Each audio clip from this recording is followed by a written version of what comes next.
Gatekeeper, open the portals between the gods and mortals.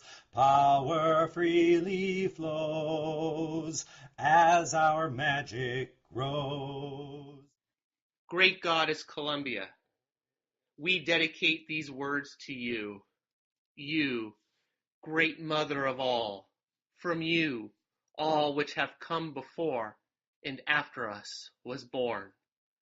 From you, we inherit the silent, celestial supplement of our souls, our loins, the gentle genetic center of ourselves. We inherit the hopeful heart seed of our generation, yearning to grow into the strong oak of legends.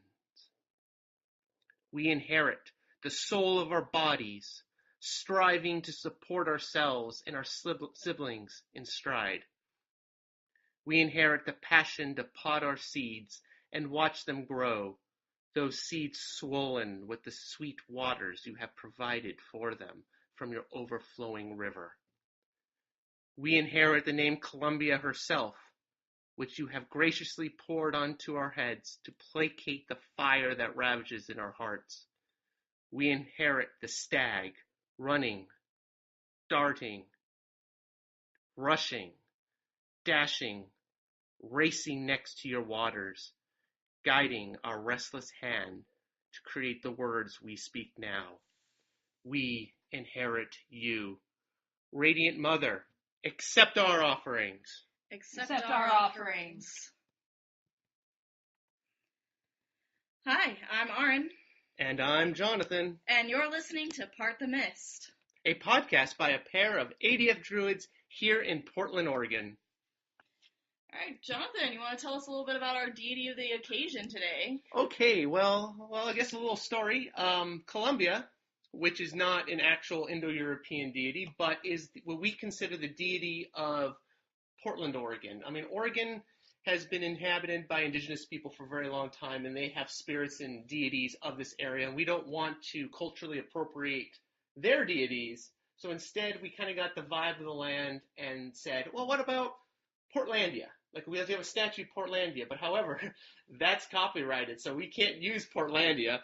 So Columbia was their next option / choice. So it's really the feel of this land. When you come up here, you sense that there is some sort of entity or being watching over here. So Columbia really is the protectress of the river and this land of Portland, and is our matroness of our grove.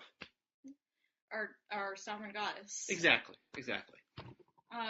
And a little bit about, in case you don't know, sovereign goddess actually is Indo-European. That would be the goddess of the land. She would basically be the person that would give leadership to the tribe elder or whatever. Mm-hmm. So today we are going off a little bit from what we've done.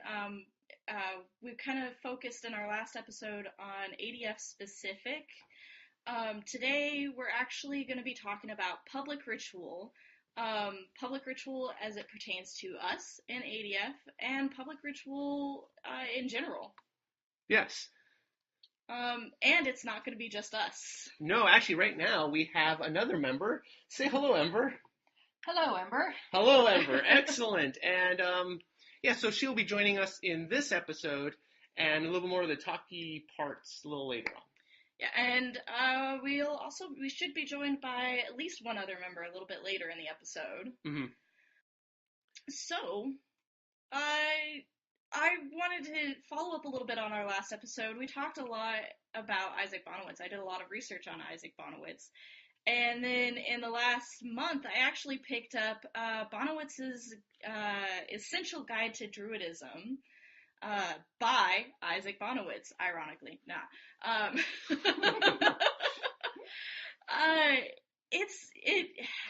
It's been a really interesting read so far. I've only through the first couple of chapters, but I'm going to be I'm going to be releasing a review on it a little bit later, probably, written review. But one of the things that I'm really enjoying about it is the fact that he writes like somebody you can approach. Mm-hmm. He's very personable. A lot of times you think that there might be a difference between you might see differences between the way people write online and the way they write in their books. Bonowitz straight up takes chunks from his website and uses it in this book. It's been very interesting so far. I don't know if you've read anything by Bonowitz before. Yeah, I've read Real Magic, which is his first book, which he broke down how magic works in a more scholarly and scientific way. Mm-hmm. He really, for lack of better words, he's very blunt in how he says things. And he got into kind of trouble in the this is also in the 70s, which was a very different time in the pagan community, where he was, he had no problem calling people out on BS and caused quite a bit of problems and controversies back then, which are kind of gone now. I mean, it didn't really carry over, but by reading it, you're like, wow, he really owns what he says. He'll be like, I say this, and this is how I think this. He really does. In the introduction of the Guide to Druidism, he says, look, I state things the way I believe them. Not everybody's going to agree with it, and I'm sorry, but that's just the way things are. That's the way I'm going to write this book. And one of the things in there that was kind of controversial is when he broke up the three types of paganism. I don't know if paganism is the right word, but he broke it up into paleo-pagans or paleo-druids, meso-druids / pagans, and neo-druids / pagans, where it's like, look, you had the original people, the original ancestors from thousands of years ago. Those were obviously the paleo-pagans. Then you got the meso-pagans, which were the ones from the 17 and 1800s, which tried to take masonry and druidry and Christianity and nationalism in England and try to kind of stick it all together. By saying like, the Druids were the original true Christians originally, because here we could connect the dots and say, look, and of course later that a lot of that stuff was disproven, saying like, no, that didn't happen. And then you also have the neo-Druids, which we are, neo-pagans, which we are here today. Mm-hmm. But yeah, I highly recommend. A lot of his stuff is not in print anymore. If you go to a local used bookstore, you should be able to find his stuff, and on Amazon. Another good book I would recommend is The Pagan Man.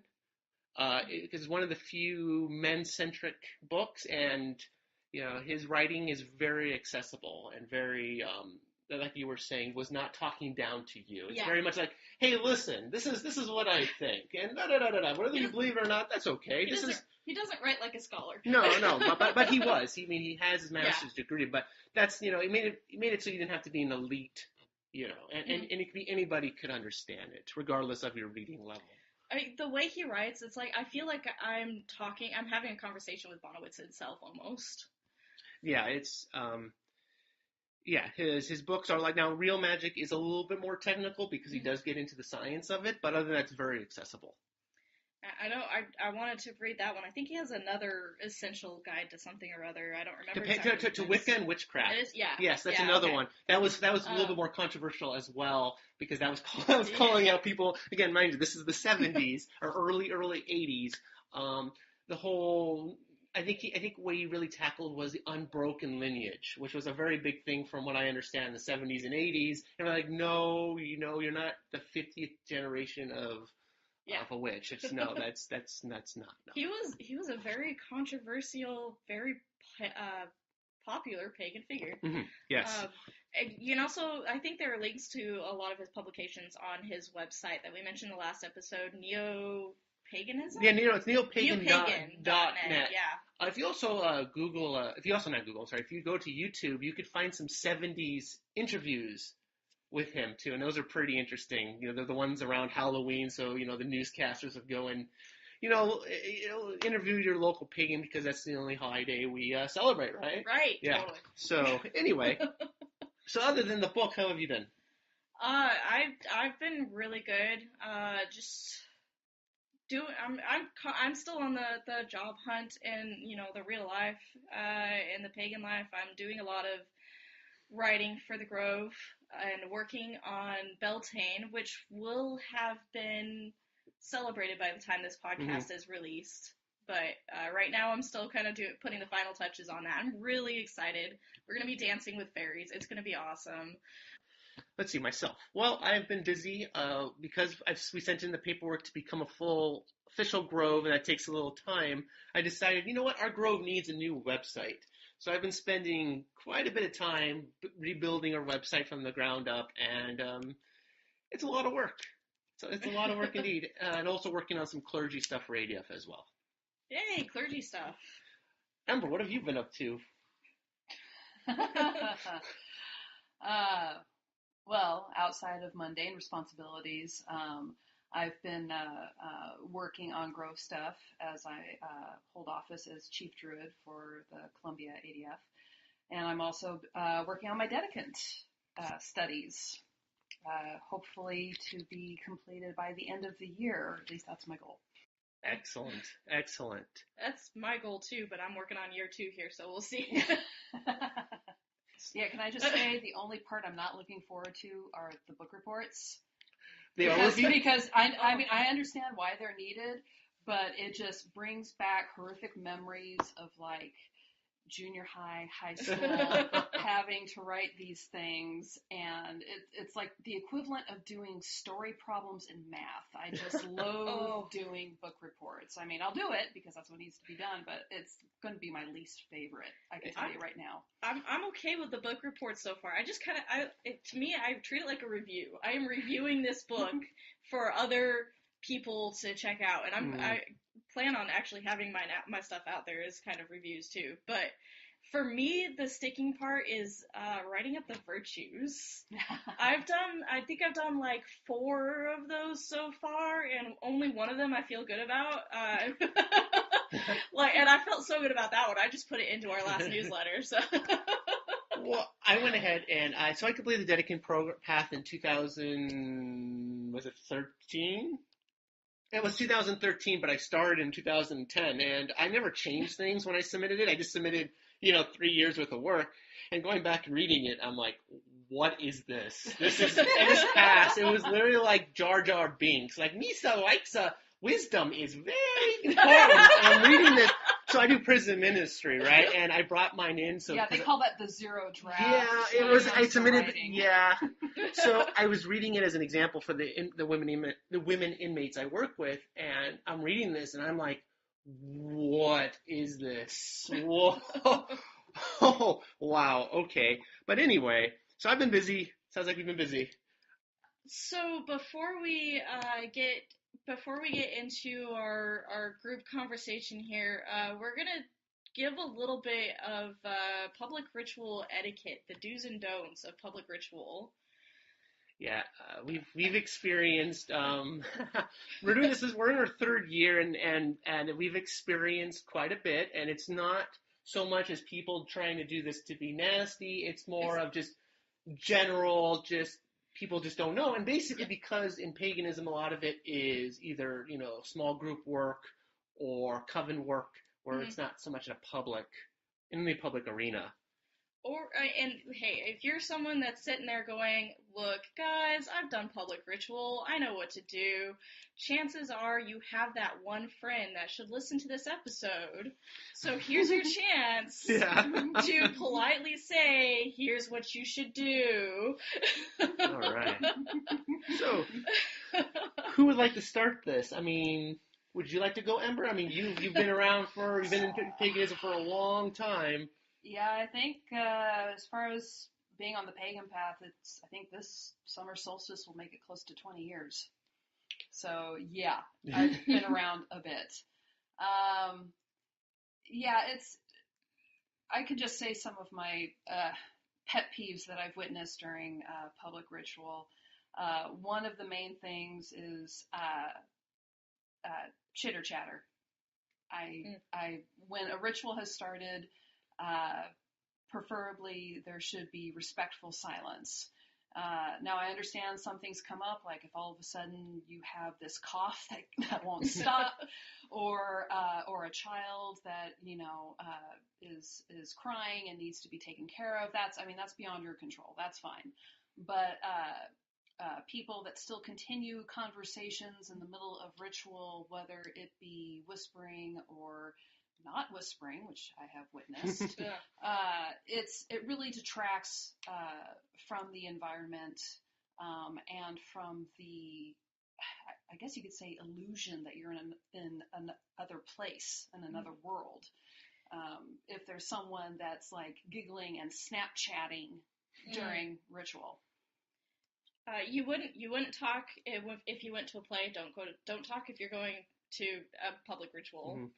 And it's not trying to be nasty or anything. It's also distracting to us, and you can also seem as being disrespectful to the kindreds as well. I mean, right? Like it's like throwing a party, and like we're throwing a party like we do in ritual, and we're off in the corner talking to ourselves when like the guests of honor come out. It's that sort of a thing. So we're not trying to shame anybody or anything, and I've been guilty of doing that too. I mean, it's happened where I had some interesting thought pop in my head, like, oh wait, this is not the right time to do it. Along the lines you mentioned Snapchatting, please turn your phone, if you cannot turn your phone off, turn it onto silent, because again, it can be very distracting to us, it can be very distracting to the people leading the ritual, to all of a sudden, we're invoking the Shining Ones, and all of a sudden MC Hammer starts playing, I don't know. Or the sound of the TARDIS goes whooping right. through the ritual. And now we're on a tangent looking for the doctor, like... I think for me, one of the big things, or you have to be very aware of not to do, and we're gonna go into things to do as well. So this is not going to be just a negative list, but so the fire to us is very important. It's the sacred fire. I know that up here in the Pacific Northwest, there's a lot of camping festivals where people throw things into the fire. With ADF rituals, it's a sacred fire. So like throwing trash, throwing anything like that is really, really don't do that. It's a respectful thing, even though when we close the gates to the other world, it's still a sacred fire. Agreed. I forgot what I was going to say. I guess another thing too, you could put this under the don't or do column, I guess. But one thing that I have learned over the years is that you get as much out of ritual as you put into it. So if you attend a ritual where you're skeptical, or you keep yourself closed off going, well, I'm here at this ancestor ritual and I really don't believe in Roman, exorcisms or daemons or what have you, or what they're trying to do. And then after ritual,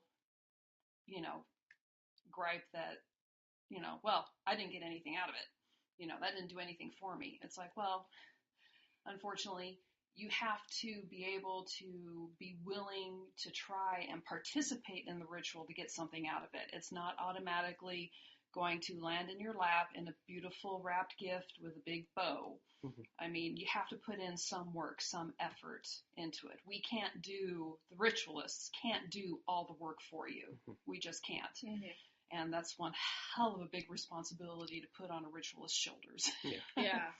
And one thing about public ritual, which is different than solitary or small group, is that you may or may not have a quote-unquote religious experience from it, just because of the vast size and how public rituals tend to run.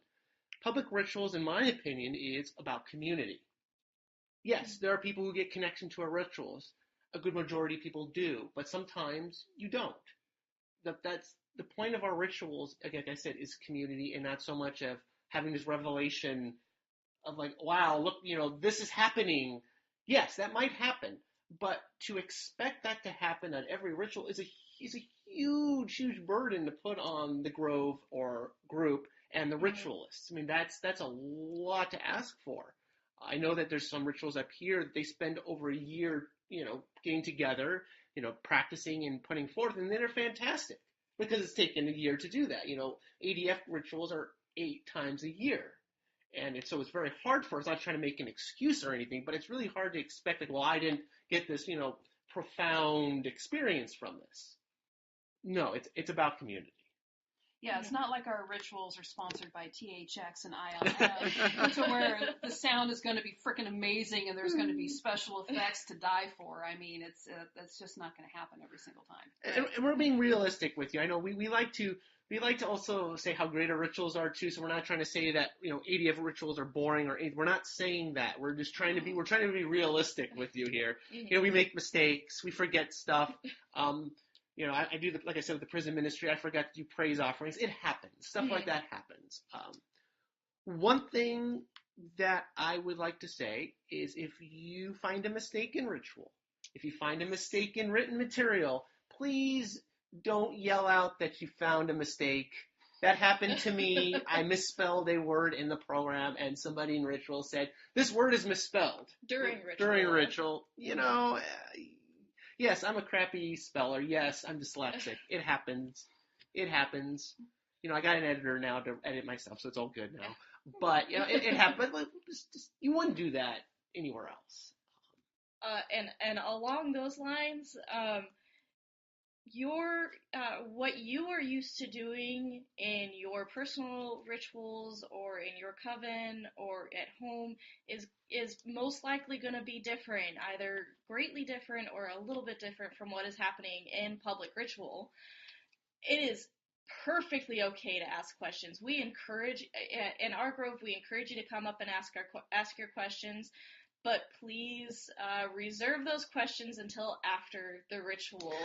Again, please do not, stand up in the middle of a ritual and ask a pointed question about what we're doing. It just throws us off, and we cannot stop and answer you right now because we are trying to keep. Why not? We are trying to keep our ritual from going longer than 3 hours, so let's reserve those questions for a little bit later. And on the positive side, I mean, to date, the community has actually been with some of our flubs during ritual and whatnot. They've actually been very forgiving and very supportive. Mm-hmm. One thing I also like to put out there is that, kind of going off of what RN just said, everyone does ritual a little bit differently. Keep your mind open to experimentation because just because we don't set circle or don't do it a specific way doesn't mean that we're doing it wrong. It doesn't mean that setting circle's the only way. It's just one of thousands. I mean, my former group, we always joked about, let's see if we can come up with 1,001 ways to set circle. I mean, we tried everything from interpretive dance to using no voices, to using only voices, to even using a slap and tickle toy for Beltane to call the corners, for crying out loud. So it's all about creativity and just kind of have a little bit of fun with it to experiment in a way. So, yeah, that's my opinion. I mean, we experiment a little. Yeah, you can only do so much in public ritual before it starts getting boring, and you want to experiment a little bit. Exactly. Something that you absolutely can do is for most public rituals, there will be a way to contact the people putting the ritual on. Feel free to reach out and ask your questions. And feel free to find out if they want you to bring anything. A lot of the public rituals that I have been to encourage potluck dishes. I know that's a big thing at our rituals is we do highly encourage potluck. It's a good idea to eat after a ritual. Oh, yes. It helps you ground. And the more dishes, the more variety we have, the more chances there are that all, 10, 20, 40, 60 people, 80 people are going to have something to eat at ritual or after ritual. Yeah, but I never get to eat any food after ritual. I make sure everybody, by the time I get there, it's like, oh, time to clean up. I'm like, oh, crap. Well, hopefully now you'll be able to. Yeah. We're switching things up a little bit. Yeah. But yeah, reach out and ask how you can help out. And if you're not able to help out financially, and you absolutely want to help out, there's plenty of other ways, and ritual organizers would love to have some assistance. Absolutely. Yeah, so since we're going on to what to do, and I think that's Yes. great that we Yep. switch from negative, because you don't want to be too negative and be like, No, don't do this, don't do this. No. Like you said, ask questions. Mhm. If you want to help, ask us. We'd be more than happy to get your help. Again, we're putting these things on for the community. We're not doing it for ourselves. We're not doing like, hey, look at us. No. Mm-mm. With the amount of work and stress that goes on, the payback for that kind of thinking is not worth it. So I highly recommend just have an open mind. And if it's not for you, it's not for you. That is 100% fine. I mean, that's totally we're not for okay. everybody. And one thing that I like about our grove is that we're Druids, but we'll mend a little bit for the community, but we're not going to change things because we're not trying to be a fit-all for everybody.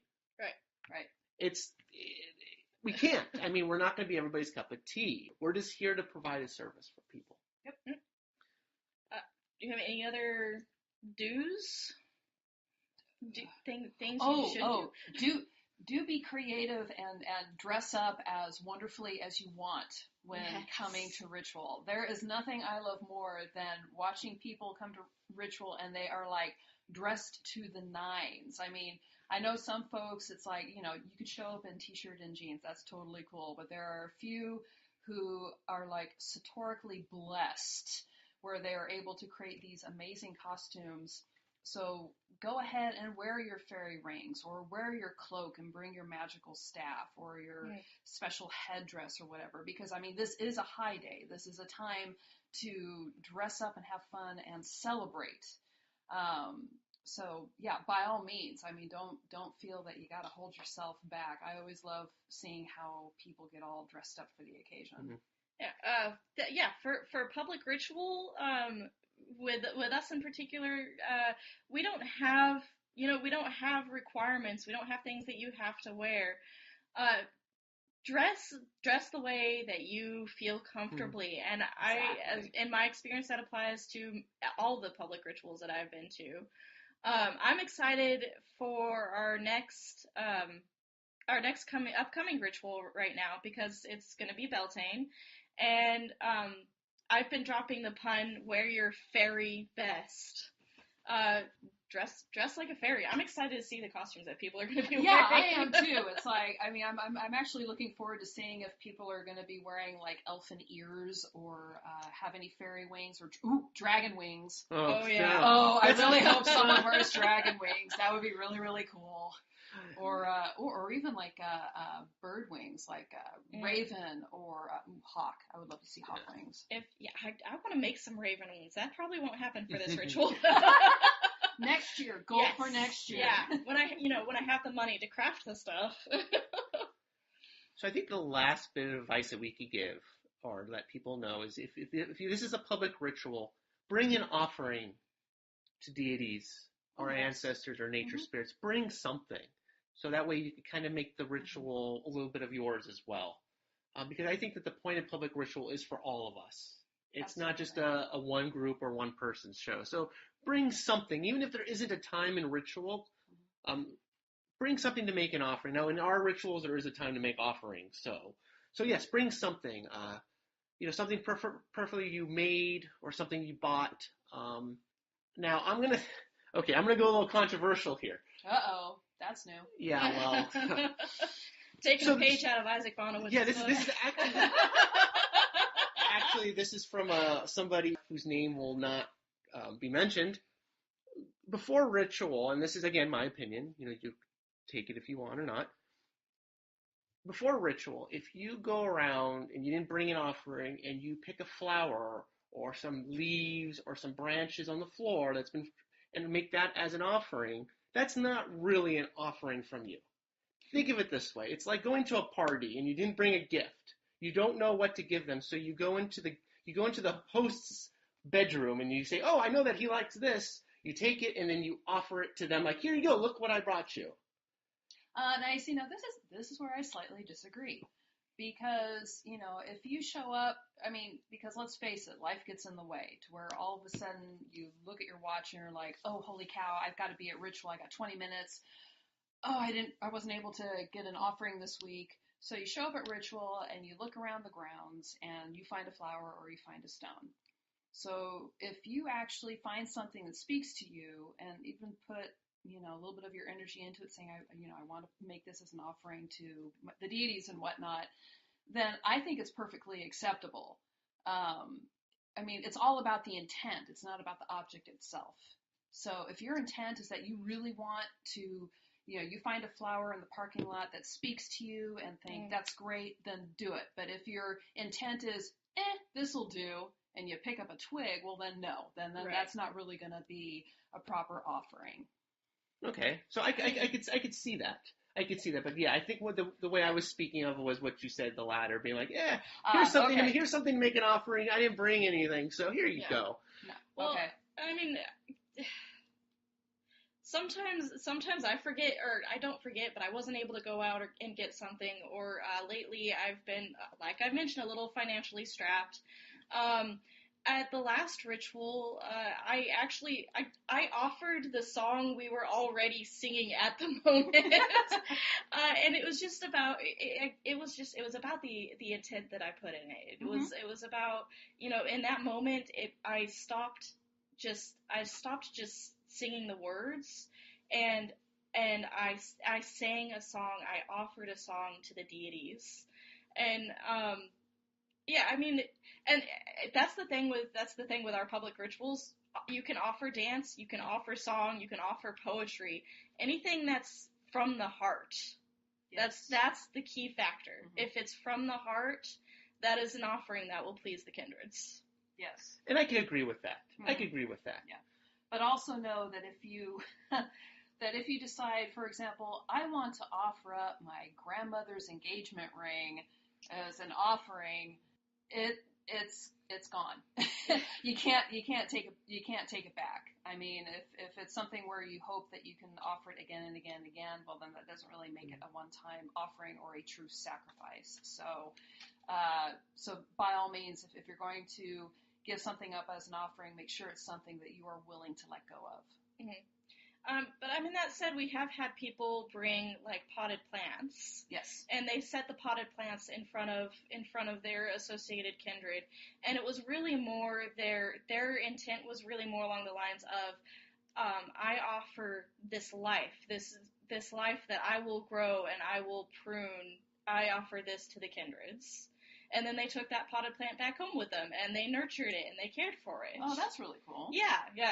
Yeah, I think, here I am, just I'm just over here. Yeah. Okay. Yes, actually, yes. Not no, but yes. Yes. Do we have anything else that we want to come before we get into our first song and then move on? That about covers it. Yeah, like, I just, concluding thought on the last topic. When you're offering something to the kindreds, it is supposed to be taken out of human use. Yes, it's a one-time thing. Yes, it's a one-time offering. So if you offer a potted plant, you can't offer it again. No, it's a one-time. Yeah. Well, it's a dedication. I think that's more of a dedication.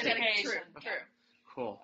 And by the way, if you have any questions or anything regarding ritual etiquette, please email us. And that is ptmpod@gmail.com.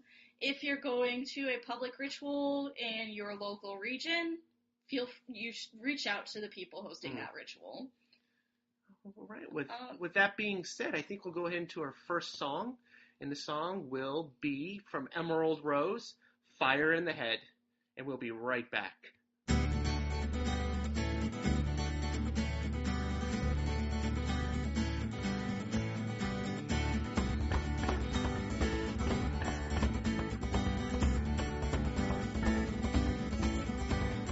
Fire in the head, I'm a flame in motion. Fire in the head, I'm a sword that's sharp. Fire in the head, I'm a drop in the ocean, a shield in battle, and a string and a harp. Fire in the head, I'm an eagle soaring. Fire in the head, I'm a spoken word. Fire in the head, I'm a torrent pouring, a grain of wheat and a cauldron stirred. Fire in the head.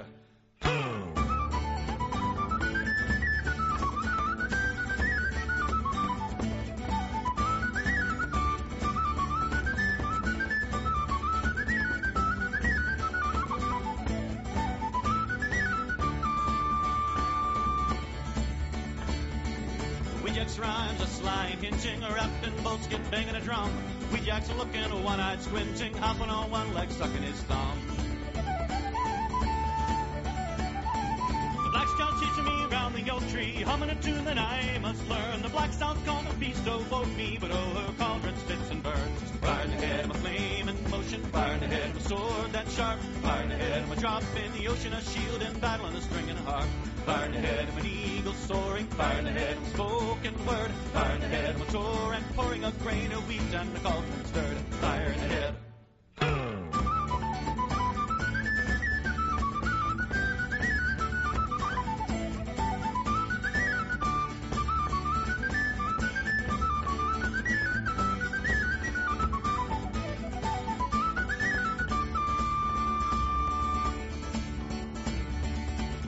Shakes the bells, a ringing rides to the door and disappears. Mad May's laughing, asking, singing, does anyone have ears that hear?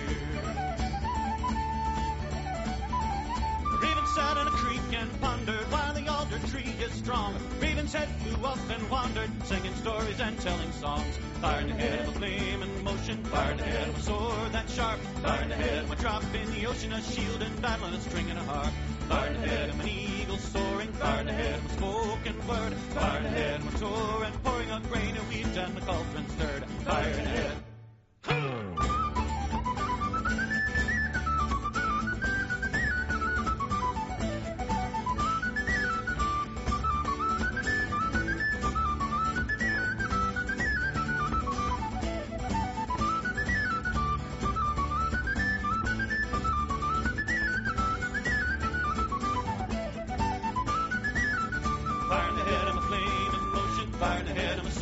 Sharp, fire in the head of a drop in the ocean, a shield in battle and a string and a harp. Fire in the head of an eagle soaring, fire in the head of a spoken word, fire in the head of a torrent pouring a grain of wheat and the cauldron stirred. Fire in the head of a flame in motion, fire in the head of a sword that's sharp, fire in the head of a drop in the ocean, a shield in battle and a string and a harp. Fire in the head of an eagle soaring, fire in the head of a spoken word, fire in the head of a torrent pouring a grain of wheat and the cauldron stirred. Fire in the head. Fire in the head! Hi, I'm Arin, and you're listening to Part the Mist, a Druid podcast created and hosted by the members of Columbia ADF.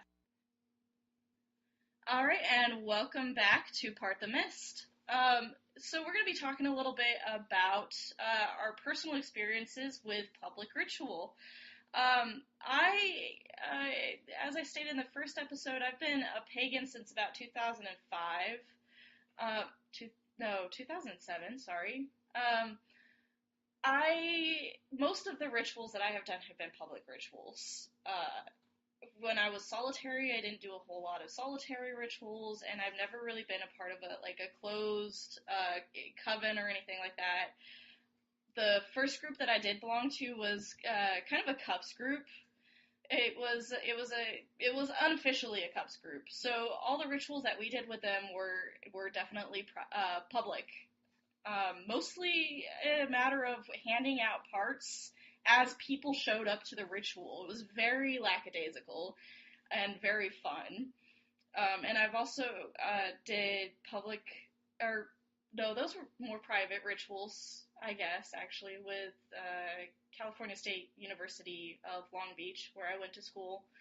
But pretty much anybody who showed up to the club could be a part of those rituals, so that kind of balancing the line there between public and private. And of course, then I've been here with ADF in Columbia, and all those rituals have been public.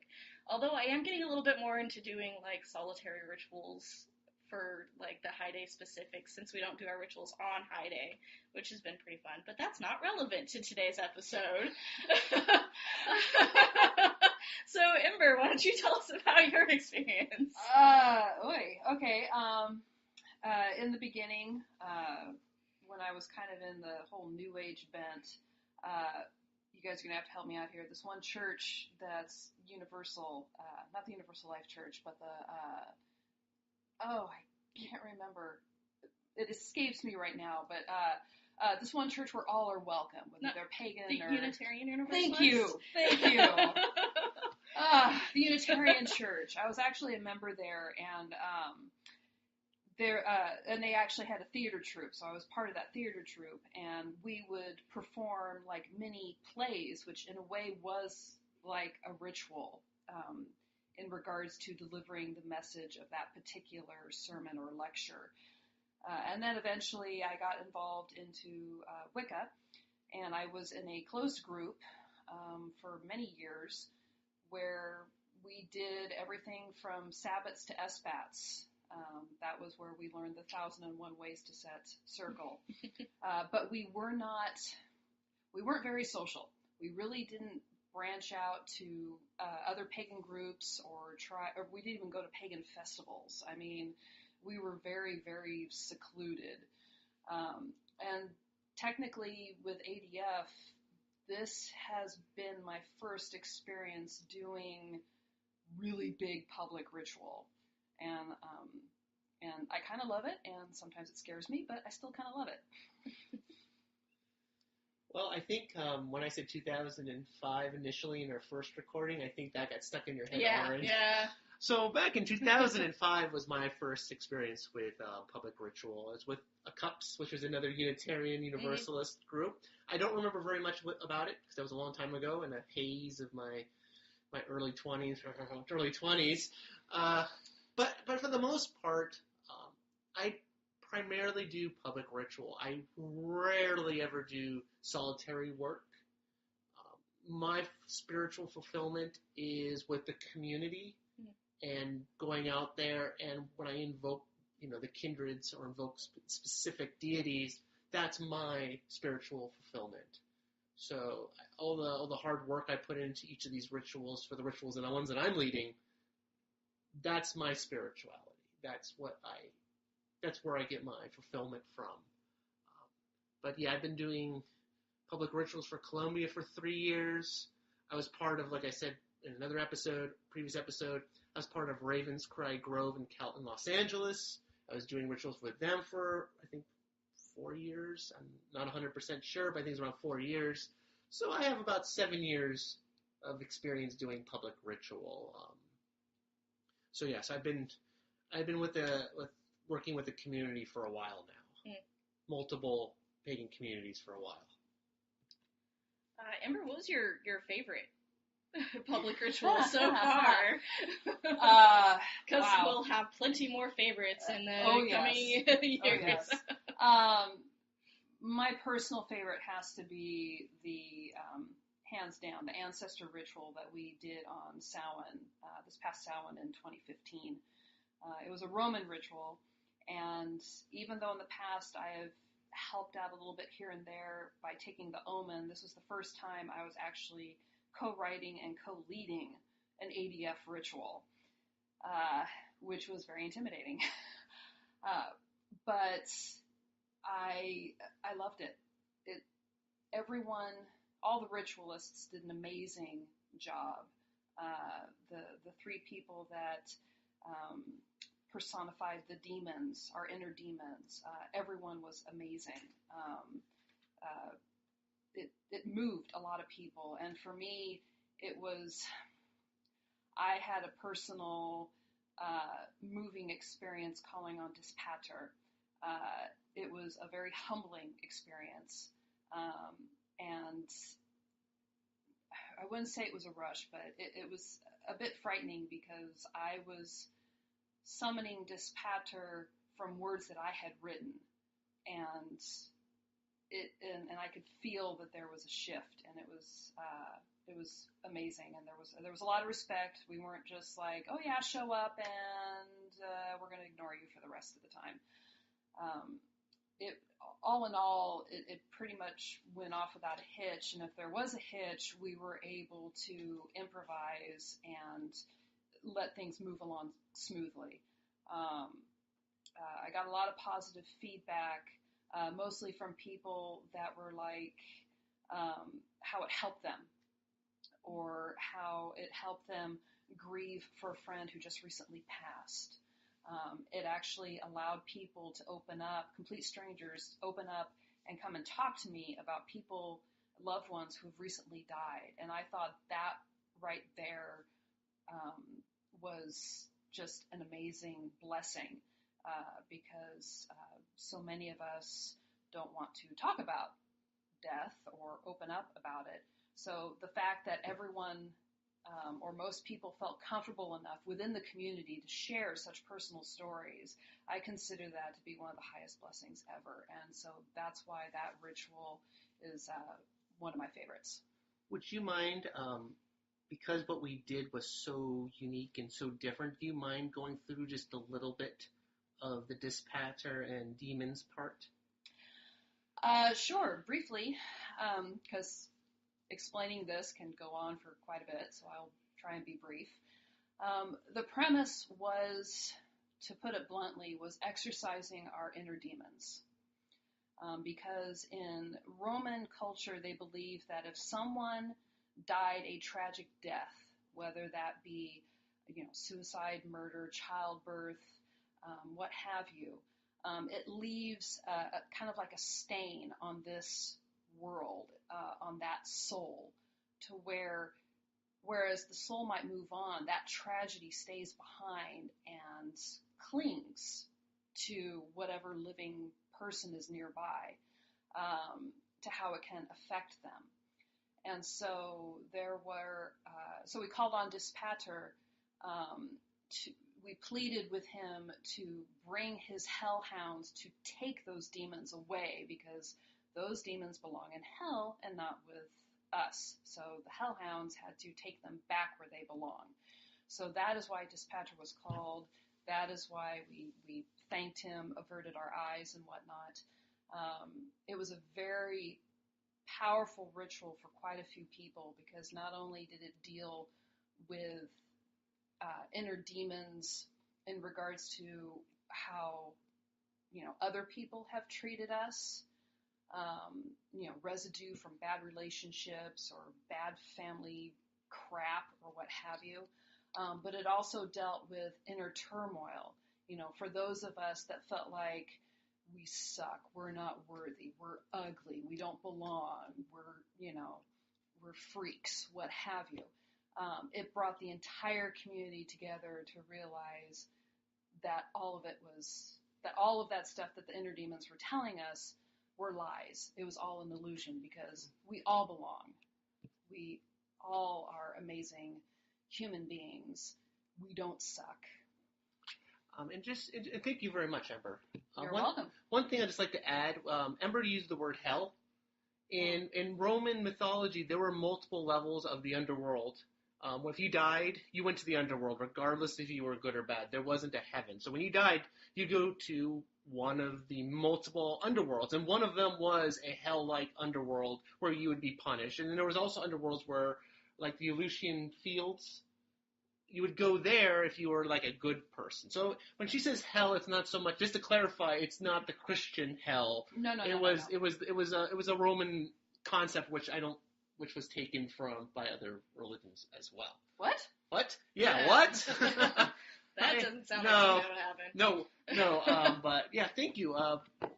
Was there anything else you'd like to share, or nope? Well, they can't see your head. My head is now shaking. Okay. Orange.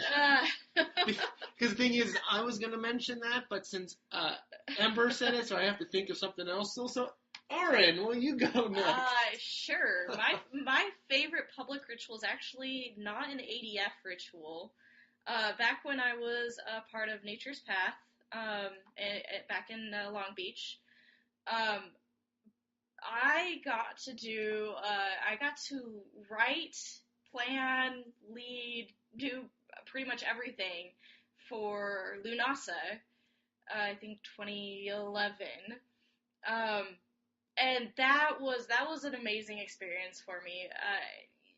Lou is my like patron deity. Has always been the one pagan figure that has stood up for me.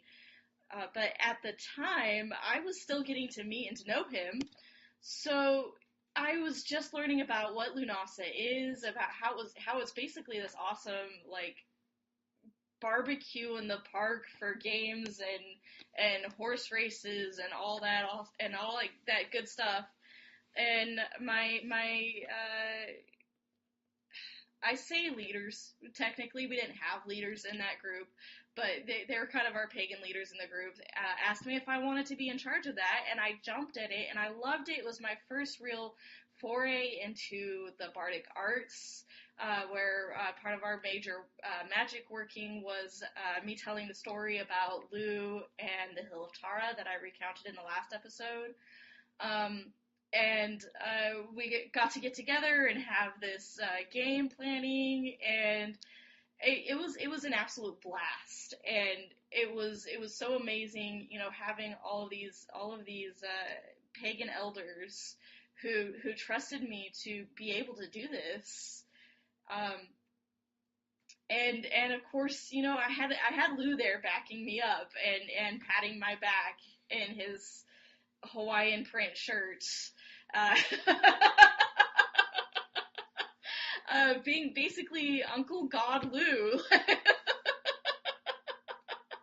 I have a very informal relationship with my deities sometimes.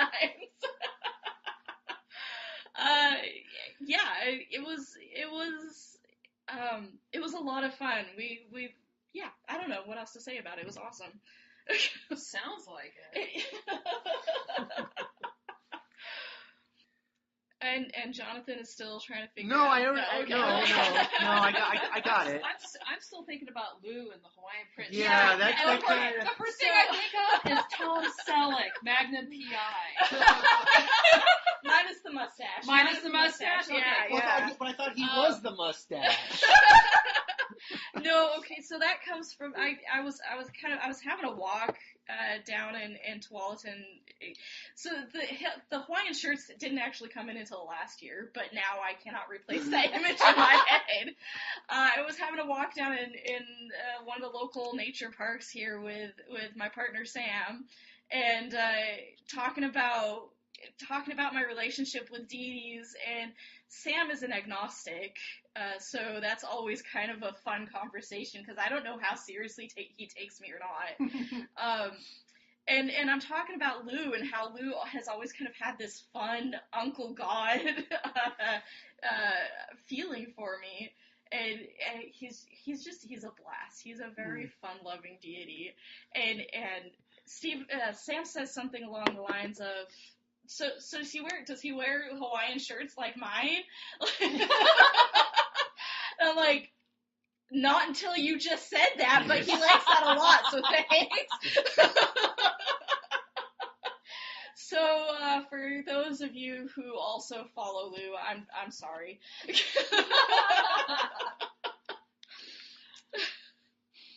You guys looking at me? Oh, it's my turn. It's your okay. turn. What's well, your how favorite can how ritual? can I top that one? How can I top both Arns and Embers, right? So mine wasn't at Columbia's, and it was an ADF ritual, and this ritual took place at Trout Lake Abbey, which has a Druid sanctuary, White Mountain Sanctuary. Thank you.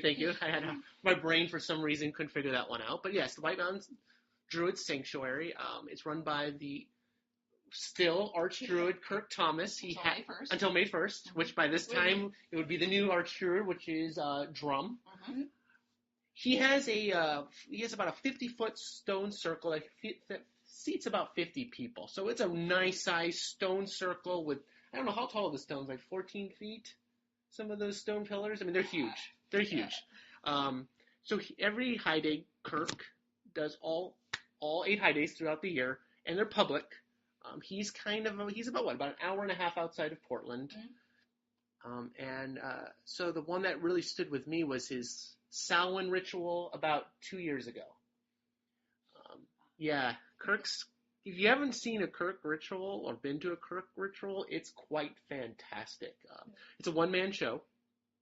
He does everything. He's like, I don't know what I'm going to do. I'm going to do this now. So he comes up with everything just on the top of his head. He's an extraordinary ritualist. He generally has an idea of which hearth culture beforehand, but that's about it. Yeah. And by just being there and the invocations he did when he called upon, I'm just so blown away by it. I can't really describe it as much detail as you guys did, but just it was cold outside. We did a guided meditation to meet the ancestors, and that at the very end, which was very powerful. It was on the Isle of Apples, if I remember correctly. Yes, the Isle of Apples, and we were all handed an apple afterwards. But that ritual I knew it exactly hit home with me, even though I'm not of the Celtic hearth culture, that just really rang with me. So yeah, my favorite public ritual is very short, but I can't say anything more other than how awesome that one was. Speaking of Kirk, if you're running your own public ritual and you're worried about making mistakes, I want you to know that even Archdruid Kirk makes mistakes sometimes, and it's okay. Yeah. Just keep going. It happens. That's life. Just shrug it off and go, meh, and to continue on. Yeah. He actually did a ritual for us recently. He did Imbolc. Yes, he did Imbolc for us. Right before we started this project. Yes. Before we started the podcast, that is. Yeah, and it was for one of his requirements for one of his upper clergy courses that he had to have proof that he was able to do public ritual. So, yeah. but essentially that for me, that was it. It was just so fantastic that words really can't describe it. Do you guys have anything else you want to add before we move into the calendar of events? Great. So, for events coming up in the month of May, we have the Eugene Beltane in the Park on May 1st, when the day this episode is being released at 2 p.m. And that's going to be at Sladden City Park in Eugene, Oregon, 97402. And we will provide a link to the Facebook event in the show notes. Next up on the calendar, May 6th, from 7 to 9:30 p.m. is the New Moon Abun dance ritual. It's at SomaSpace Studio of Movement Arts at 4050 Northeast Broadway Street in Portland, Oregon, 97232, and we will also provide a Facebook link. May 9th from 6 to 7 p.m. is the Exploring World Traditions space. And that's at the Spiritual Center, 2111 Front Street, Northeast. Building 3, and that's in the downstairs suite, located in Salem, Oregon, 97301. Again, Facebook event will be provided in the show notes. And there's also from May 12th through May 15th, yes, this is a weekend thing, Beltane in the Grove. For tickets, go to beltaneinthegrove.com, Beltane spelled Beltane. And once again, that will be in the show notes. And on June 12th is another Druid Drinks, which will be held at the same place at the Lucky Labrador on Hawthorne. And on June 26th is our Norse Midsummer Ritual. And more information on that will come up shortly. I'd also like to put out a special announcement for an event that Columbia will be doing, our Protogrove, soon to be Grove. From July 7th through the 10th, we are going to have our first festival called Beyond the Gates. It's going to be located up at the Trout Lake Abbey / White Mountain Druid Sanctuary we were just talking about. And we will have more details on that to come, and also located in our show notes. So we actually have another fan mail from Minnesota. Greetings from Upper Minnesota. Hail and welcome. My name is Jake, and I'm ADF organizer for Dancing Waters Protogrove. I found you on Stitcher after your second episode. I want to express my sincerest admiration for your strength upon doing a show with such information as you have shown already. Keep up the good work, and blessings to you out in Oregon. Thank you so much, Jake. Thank you. Yes. We appreciate your fan mail. We appreciate all the mail that comes into us. You can send all your fan mail or your comments, your criticisms to ptmpod@gmail.com. You can also find us at ptmpod.libsyn.com. It's our regular website. And, of course, you can listen to us on iTunes and Stitcher. And if you're one of those Facebook folks out there, we do have a fan page, so look up Part the Mist Podcast on Facebook and give us a like. Also, if you are using iTunes, please rate us and submit a review if you like. Please help other people find our show. The way how iTunes, from my understanding, iTunes works is it shows up on the search results based on reviews and ratings. So if you like the show, please send a review. Even if you're listening to us through our website, if you have access to iTunes, if you have access to Stitcher too, if you can take a couple seconds to give us a real quick rating, that helps us out. That helps people find us. Mm-hmm. All right. I think before we close out, let's go ahead and thank Columbia. Oh, great mother, sustainer, you who provide so much for us. We would like to thank you for being with us here on this show. Great Goddess Columbia, we thank you. We thank you. And to close out today, we're going to be listening to Hail and Farewell by Featherscale. Thank you very much, everybody. Thank you. Thank you.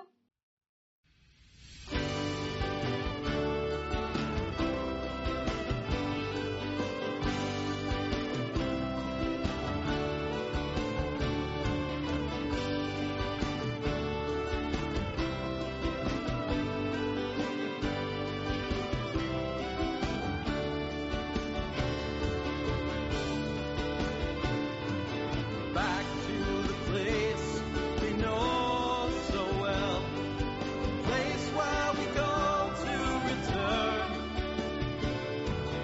taking there with us the bit of the smell, crafted before we adjourn. Mary we meet, Mary we part, meet again, Mary and well. So we declare it our parting of ways, bidding you hail and farewell. Thanks for the presents, it shows that you care. All the words said and unsaid. Thanks for the laughter and sorrow we shared, wishing safe journeys ahead. Mary we meet, Mary we part, meet again, Mary and well. So we declare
flag.